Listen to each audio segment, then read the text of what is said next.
ಅವ್ರಿಗೂ ವಾಸ್ತವಾಂಶ ಗೊತ್ತು. ಕಳೆದ 2 ಬಾರಿ ಏನು ಕೊಟ್ಟಿದೆ ಅದನ್ನೇ ನಾವು ನಿರೀಕ್ಷೆ ಮಾಡ್ತಾ ಇದೀವಿ. ಅಲ್ಲಿ ನೀರೇ ಬರ್ತಾ ಇಲ್ಲ. 1000 ಕ್ಯೂಸೆಕ್ಸ್ ಒಳಗೆ ಬರ್ತಾ ಇದೆ. ಎಲ್ಲ ನೀರಿಲ್ಲ. ಇನ್ನು ಮಾರ್ಚ್ವರೆಗೂ ಕುಡಿಯೋ ನೀರು, ಏಪ್ರಿಲ್ವರೆಗೂ, ನೆಕ್ಸ್ಟ್ ಮುಂಗಾರು ಬರೋವರೆಗೂ ಬೇಕಾಗಿದೆ. ಇನ್ನೇನಾದರೂ ಬರೋ ತಿಂಗಳು ಮಳೆ ಆದರೆ ನಾವು ಬೇಡ ಅಂದರೂ ಬಿಡ್ತೀವಿ. ಇವತ್ತಿನ ಪರಿಸ್ಥಿತಿಯಲ್ಲಿ ನೀರಿಲ್ಲ. ಇದನ್ನು ಅವರು ಅರ್ಥ ಮಾಡ್ಕೊಳ್ತಾರೆ ಅಂತ ಅನಿಸುತ್ತೆ. ಈ ಮಧ್ಯೆ ನಾನು ಮೊನ್ನೆ ತಮಿಳುನಾಡು ಪಾಂಡಿಚೇರಿ ದೇವಸ್ಥಾನಕ್ಕೆ ಹೋಗ್ಬೇಕಾದ್ರೆ ಅಲ್ಲಿ ಕಾವೇರಿ ನದಿ ಹರಿತಾ ಇರೋದನ್ನು ನೋಡಿ ವಿಡಿಯೋನೂ ಮಾಡ್ಕೊಂಡು ಬಂದಿದ್ದೀನಿ. ನಿಮ್ಮ ಮುಂದೆ ಕೊಡ್ತೀವಿ.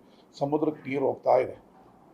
ನಾವಿಲ್ಲಿ ನೀರಿಂದ ಅಳ್ತಾ ಇದ್ದೀವಿ, ಅಲ್ಲಿ ಸಮುದ್ರಕ್ಕೆ ನೀರು ಹೋಗ್ತಾ ಇದೆ. ಅಲ್ಲಿ ನಿಂತು ನಾನೇ ವಿಡಿಯೋ ಮಾಡಿ ಬಂದಿದ್ದೀನಿ ಜನಗಳಿಗೆ ತೋರ್ಸೋಣ ಅಂತ ವೇಸ್ಟ್ ಆಗ್ತಿರೋ ನೀರಿಗೆ ಅವರು ಒಂದು ಅಣೆಕಟ್ಟು ಕಟ್ಕೊಳ್ಳಿ, ಬೇಡ ಅಂತ ನಾವೇನು ಹೇಳಲ್ಲ. ಅಲ್ಲಿ ಕಾವೇರಿಪುರಮ್ಮು, ನಾಗಪಟ್ಟಣಮ್ಮ ಅಲ್ಲೆಲ್ಲಾದರೂ ಒಂದು ಎಲ್ಲಿ ಸೂಕ್ತ ಆಗುತ್ತೆ. ಮೆಟ್ಟೂರು ಆದಮೇಲೆ ಅನಾವಶ್ಯಕವಾಗಿ ಮಳೆ ಕಾಲದಲ್ಲಿ ನೀರು ಹೋಗ್ತಾರೆ. ಈಗ ನಾವು ವಿಡಿಯೋ ಎಲ್ಲ ಮಾಡ್ಕೊಂಬಂದಿದ್ದೀವಿ. ಎಷ್ಟು ನೀರು ಸಮುದ್ರಕ್ಕೆ ಹೋಗ್ತಾ ಇದೆ ಅನ್ನೋದನ್ನು ನಿಂತು ಮಾಡ್ಕೊಂಬಂದಿದ್ದೀವಿ. ಅಂಥ ಪರಿಸ್ಥಿತಿ ಇರೋದ್ರಿಂದ ಇದೆಲ್ಲ ಕಾವೇರಿ ಪ್ರಾಧಿಕಾರದವ್ರಿಗೆ ಅರ್ಥ ಆಗ್ತದೆ ಅಂತ ತಿಳ್ಕೊಂಡಿದ್ದೀವಿ. ಇಲ್ಲ ಮಾಮೂಲಿ ಒಂದು ಪಕ್ಷದ ಆಂತರಿಕ ವಿಚಾರದಲ್ಲಿ ಸಣ್ಣ ಪುಟ್ಟ ಕಾರ್ಯಕರ್ತರು ನೋವಾದಾಗ, ವೀಕ್ಷಕರು ಬಂದಾಗ ಅವ್ರ ಮುಂದೆ ನೋವು ತೋಡ್ಕೊಳ್ದೆ ಇನ್ಯಾರ ಮುಂದೆ ತೋಡ್ಕೊಳ್ಳೋಕ್ಕಾಗ್ತದೆ. ಅದೆಲ್ಲ ಪಕ್ಷದ ಸಾಮಾನ್ಯ ಒಂದು ವಿಚಾರ.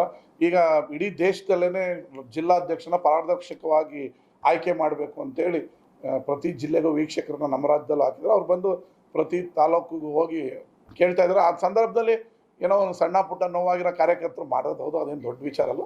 ಅದು ಪಕ್ಷದ ಆಂತರಿಕ ವಿಚಾರ ಅಲ್ಲ. ಈಗ ಬದಲಾವಣೆ ಮಾಡಬೇಕು ಇಲ್ಲ ಮುಂದುವರಿಸ್ಬೇಕು ಅನ್ನೋದಕ್ಕೆ ವೀಕ್ಷಕರು ಬಂದಿರೋದು. ಅವ್ರ ಕೆಲಸ ಮಾಡ್ತಾರೆ. ಇದರಲ್ಲಿ ನಾನು ಏನಿಲ್ಲ, ಅವ್ರ ಕೆಲಸ ಮಾಡ್ತಾರೆ. ಇವೆಲ್ಲ ಪಕ್ಷದ ಆಂತರಿಕ ವಿಚಾರ. ಅದೆಲ್ಲ ಎಲ್ಲ ಪಕ್ಷದಲ್ಲಿ ಇರ್ತದೆ. ಈಗ ಕಾರ್ಯಕರ್ತರು ನೋವಾಗಿರೋ, ಈಗ ನನ್ನ ಮೇಲೆ ನೋವಾಗಿರೋನು ಯಾರ ಹತ್ರ ಹೇಳಬೇಕು? ನಾನು ನೆಗ್ಲೆಕ್ಟ್ ಮಾಡ್ತೀನಿ ಅಂದರೆ ನನ್ನ ಮೇಲಿನವರು ಒಂದು ವಿಚಾರ ಕೇಳಿದಾಗ ಅವ್ರ ಹತ್ರ ದೂರ ಹೇಳ್ತಾರೆ. ಅದೆಲ್ಲ ಒಂದು ಪಕ್ಷದ ಆಂತರಿಕ ವಿಚಾರ.